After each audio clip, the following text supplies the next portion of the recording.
இன்றைய தினம் சிறகடிக்கும் ஆசை சீரியலில் பார்த்தீங்கன்னா மீனா இந்த பதவியில் நீண்ட நாள் இருக்க மாட்டாள். சங்க தலைவியாக இருக்க நிறைய பிரச்சனைகள் உள்ளது. அங்கே பதவியில் இருப்பவர்களை நான் என் வழிக்கு கொண்டு வந்தால் மீனா தவறானவர் என்பதை காட்டி மீண்டும் நான் தேர்தல் நடத்தி அந்த பதவியை கைப்பற்றுவேன். அவளுக்கு இங்கிலீஷ் எல்லாம் தெரியாது. அவளிடம் தவறான பையில கையெழுத்து வாங்கி அவள் ஊழல் செய்துள்ளாள் என சங்கத்தில் இருந்து நான் தூக்கி எறிவேன் என ரோகிணியிடம் கூறுகிறார் சிந்தாமணி. பிறகு ரவி ஸ்ருதி இருவரும் சுற்றுலா சென்றுள்ளதால் அவர்களது ரெஸ்டாரண்ட்டை முத்துமீனா பார்த்து கொண்டிருந்தார்கள். அந்த நேரம் ரெஸ்டாரண்ட் நீத்தும் ரவி எங்கே போன் செய்தால் சுவிட்சப் ஆகி வருகிறது அப்படின்னு சொல்லி கோபமாக கேட்கிறார்.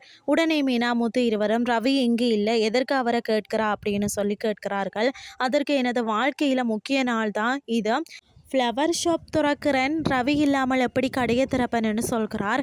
அவர்கள் பேசிக்கொண்டிருக்கும் போது நீத்து முத்துவை குடிகாரன் ரவுடி என மோசமாக பேச மீனா கோபத்தில் அவர் அடிக்கிறார். இதுதான் இன்றைய நாளுக்கான எபிசோட்.